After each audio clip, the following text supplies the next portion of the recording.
ಪ್ರತಿಯೊಂದು ಚುನಾವಣೆ ಒಂದು ಕತೆ ಹೇಳುತ್ತೆ. ಆದರೆ ಆ ಕತೆಯ ನಿಜವಾದ ಅರ್ಥ ಗೊತ್ತಾಗ್ಬೇಕಂದ್ರೆ ನಾವು ಚುನಾವಣಾ ಭಾಷಣಗಳನ್ನ ದಾಟಿ ನೆಲದ ಸತ್ಯವನ್ನ ಹೇಳುವ ಅಂಕಿಅಂಶಗಳನ್ನ ಕೇಳಬೇಕು.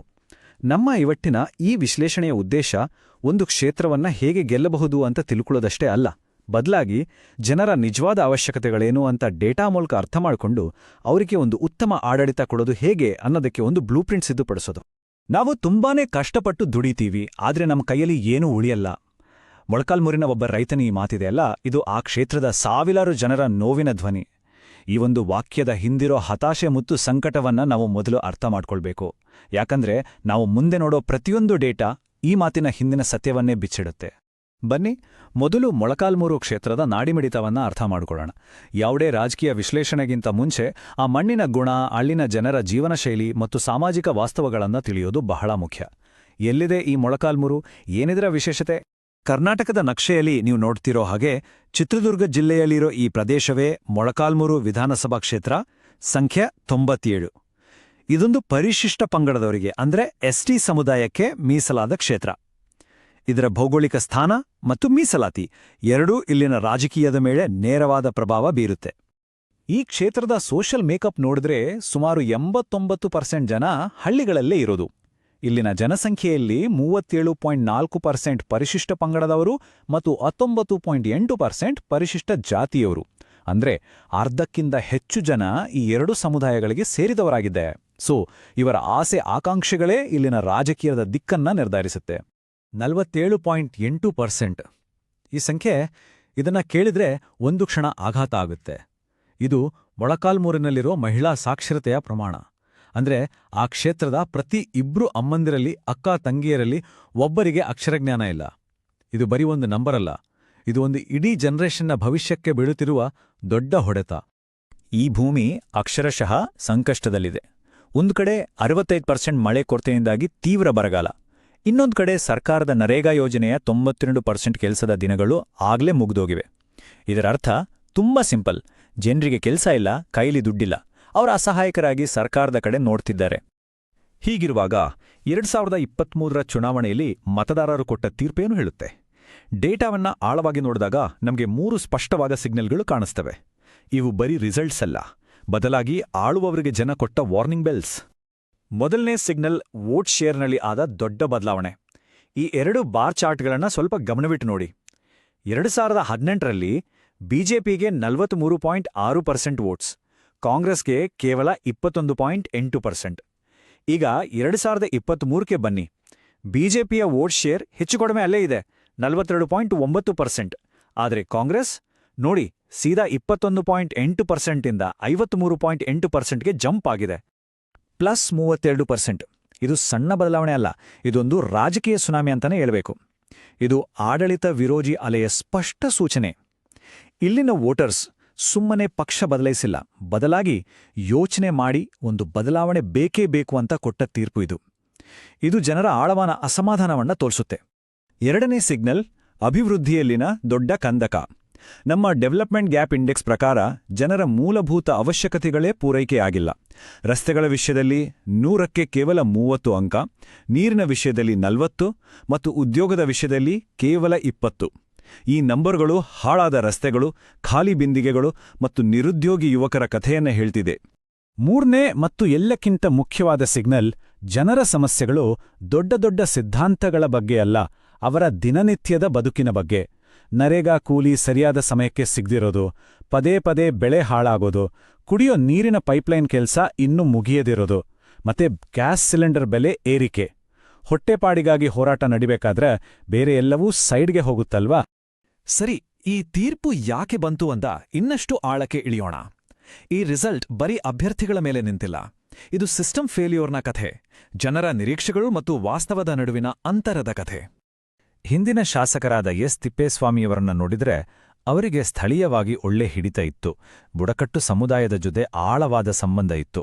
ಆದರೆ ಅವರ ವಯಸ್ಸು ಮತ್ತು ಹಿಂದಿನ ರಾಜಕೀಯ ಇತಿಹಾಸ ಅವರ ವೀಕ್ನೆಸ್ ಆಗಿತ್ತು. ಆಡಳಿತ ವಿರೋಧಿ ಅಲೆ ಎಷ್ಟೋ ದೊಡ್ಡದಿತ್ತು ಅಂದ್ರೆ ಅದನ್ನ ತಡೆಯೋಕೆ ಅವರೊಬ್ಬರಿಂದ ಆಗ್ಲಿಲ್ಲ. ಸಿಸ್ಟಮ್ ಮೇಲೆಯೇ ಜನರಿಗೆ ಬೇಸರ ಬಂದಾಗ ವೈಯಕ್ತಿಕ ವರ್ಚಸ್ಸು ಮಾತ್ರ ಸಾಕಾಗಲ್ಲ ಅನ್ನೋದಕ್ಕೆ ಇದೇ ಸಾಕ್ಷಿ. ಈ ಸಿಸ್ಟಮ್ ಮೇಲಿನ ಬೇಸರವೇ ಮತದಾರರ ಮನಸ್ಸಿನಲ್ಲಿ ಒಂದು ರೀತಿ ಫಟೀಗ್ ಅಂದ್ರೆ ಆಯಾಸವನ್ನ ಸೃಷ್ಟಿಸಿದೆ.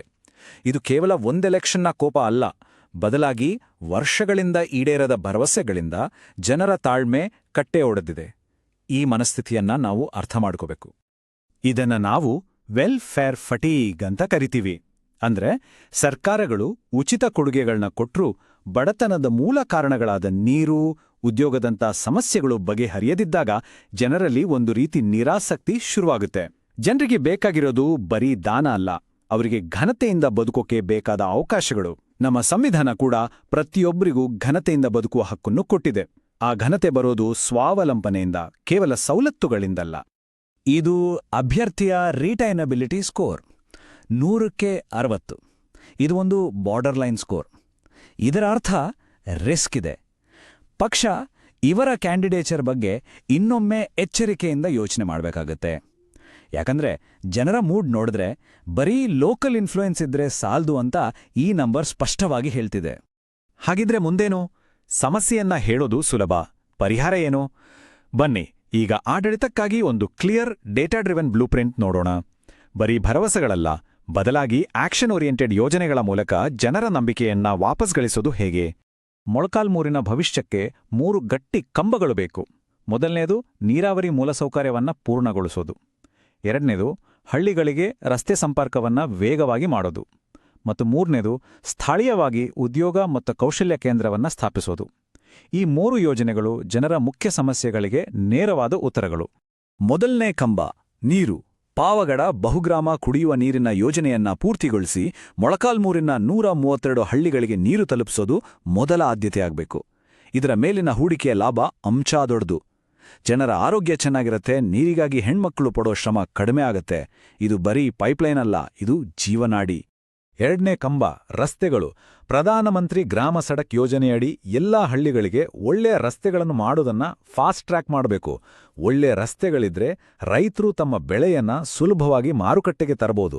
ಆರ್ಥಿಕತೆಗೆ ಒಂದು ಹೊಸ ವೇಗ ಸಿಗುತ್ತೆ. ಮೂರನೇ ಕಂಬ ಉದ್ಯೋಗ.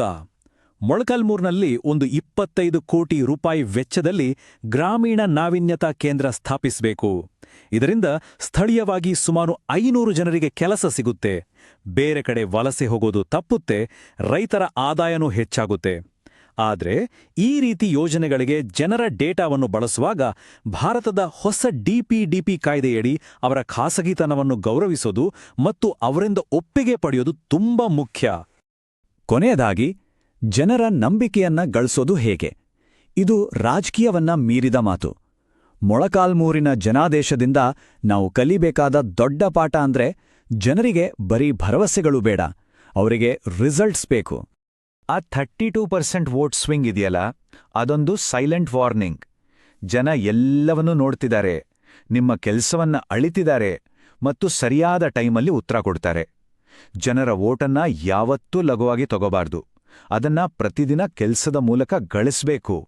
ಇಲ್ಲಿರೋ ಮುಖ್ಯ ಪ್ರಶ್ನೆ ಅಂದ್ರೆ, ನಮ್ಮ ಗುರಿ ಮುಂದಿನ ಎಲೆಕ್ಷನ್ ಗೆಲ್ಲೋದಾ ಅಥವಾ ಮುಂದಿನ ಜನರೇಷನ್ ಗೆಲ್ಲೋದಾ? ಆಡಳಿತದ ನಿಜವಾದ ಉದ್ದೇಶ ದೀರ್ಘಕಾಲೀನ ಮತ್ತು ಸುಸ್ಥಿರ ಅಭಿವೃದ್ಧಿಯ ಮೂಲಕ ಜನರ ನಂಬಿಕೆಯನ್ನ ಗಳಿಸೋದಾಗಿರಬೇಕು. ಯಾಕಂದ್ರೆ ಕೊನೆಗುಳಿಯೋದು ಅದೇ. ನೀವು ಜನರ ಕೇಂದ್ರಿತ ನಾಯಕರಾಗಲು ಮತ್ತು ನಿಮ್ಮ ಕ್ಷೇತ್ರವನ್ನ ಉನ್ನತೀಕರಿಸಲು ಬಯಸಿದರೆ blueprintstrategies.ai ಅನ್ನು mgr@blueprintstrategies.ai ನಲ್ಲಿ ಸಂಪರ್ಕಿಸಿ ಅಥವಾ 080402011602ಗೆ ಕರೆ ಮಾಡಿ. ರಾಜಕೀಯವನ್ನ ಮೀರಿದ ಉದ್ದೇಶ.